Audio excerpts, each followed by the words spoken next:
Baker, Rams, and the Raiders. We welcome in NFL on CBS analyst Charles Davis, Sportsline analysts Emory Hunt, and Mike McClure. All right, here we go. Charles, this Mayfield to the 3-win Rams with a chance of playing 2 days later is unique, if not just plain bizarre.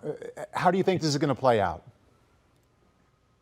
I'd love for it to play out like the best movie we watched as a kid and, cue the music and what a triumphant deal for Baker Mayfield. Playbook in hand, goes in and gets a win for the Rams, but he's there for a reason. They haven't been very good all year. They don't have quarterbacks left.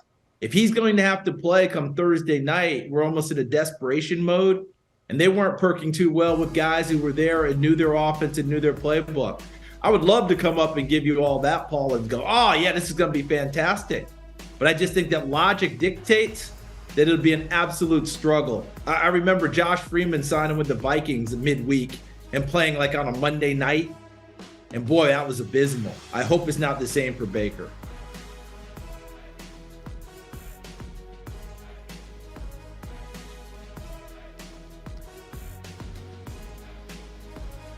Emory, you think about Baker Mayfield this week, as in Thursday nights.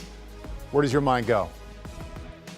I pray for him because it's going to be brutal. You're going to step into that mix right off the gate, not really knowing the plays, not really having that chemistry or cohesiveness with the receivers. You know about that, Paul. You're a quarterback. You understand how much that matters, especially when you're facing a Raiders defense that has finally figured out how to get after the quarterback.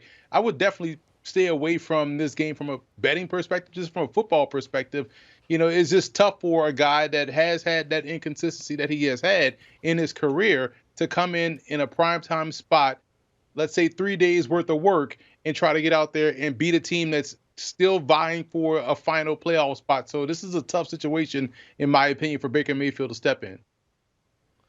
Yeah, tough situation indeed here. And, looking at my simulations and what we should see in the betting market if he is able to play, there's absolutely no difference. If anything, they're a half a point worse overall against the spread here with Baker Mayfield under center. It's just a lot to ask. I don't see him playing in this one. If he does, it's like they said, you got to pray for him in this spot. It'd be incredibly difficult if he had 2 weeks to prepare for this, let alone the 3 to 4 days. Not a good situation for the Rams or Baker Mayfield here. Hey, from the Raiders' point of view, Charles, their record is disappointing, 5-7, but this 3-game win streak is pretty encouraging. What's the key for them making it 4 in a row? Well, before I even get to that, I'm just so happy that we've turned this into a spiritual time for Baker Mayfield. We're all getting together and offering prayers and darn near condolences for him. And by the way, he's going to get an NFL paycheck.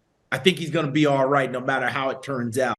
But for the Raiders, as you asked, Paul, to me, they've just got to go ahead and play like they've been playing during this 3-game win streak. Emory had mentioned how the defense has come alive, and Chandler Jones had 3 sacks last time out, and, they're starting to play better. But the bottom line is this. Josh Jacobs can run the heck out of the football. Derek Carr's throwing it to Davante Adams again. They're starting to click. You're not playing the defending champion Los Angeles Rams. You are playing the Los Angeles Rams of 2022. There's a huge difference. Wipe that out of your mind. Play your game, and that should be more than good enough in this one. Emory, Raiders are supposed to win by about a touchdown on this one. Do you see it that way? Yeah, I kind of see it that way. It's funny because the Raiders, when you watch them play, they were, to use a movie reference, I think, Katie, you may not remember this movie, but everybody else on the set does, busting loose. Those kids on the bus, that's what it's like when you watch the Raiders play. They're all over the place. You never know what you're going to get, but they're fun nonetheless. And because Josh Jacobs is running the heck out of the football, and because I feel like the Raiders, at this juncture of the season, I have to preface that, are better on both sides of the line of scrimmage, I like them to win this game. I like them straight up on a money line. I even like the over. I think they're going to take care of business because they're playing with house money right now. They're playing on fire. And with the way Josh Jacobs is running the football, man, he's trying to run his way, run the Raiders into the playoffs in the process. Yeah, I'm right there with you, Emory. I'm going to lay the whole 6 points here with the Raiders. I think this number should be closer to 8, no matter who is starting at quarterback for the Rams. Look at this Raiders team. We talk about how bad they were at times. They really weren't that bad. They just lost 6 one-possession games early in the season. This team could very well be a playoff team. They're certainly playing like it right now. Great matchup overall. A lot of it has to do with Davante Adams. The guy is an absolute stud. Love his player prop in this one as well, sitting at 88 yards. I think it's a pretty easy 8 to 10 catch, 100-yard day with a touchdown for Devontae. So I'm going to lay it with the Raiders and play the Devontae Adams overs. There you go.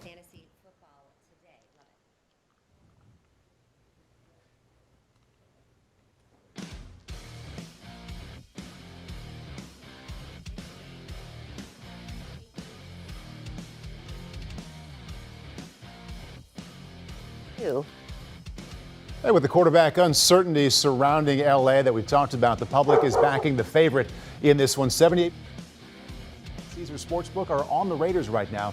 Vegas is seeking their 4th consecutive win and cover. Do you want a sports network that delivers everything that matters about the game? The highlights, the picks, the instant analysis, no yelling, no fake debates, no politics. Hit the subscribe button and never miss a moment.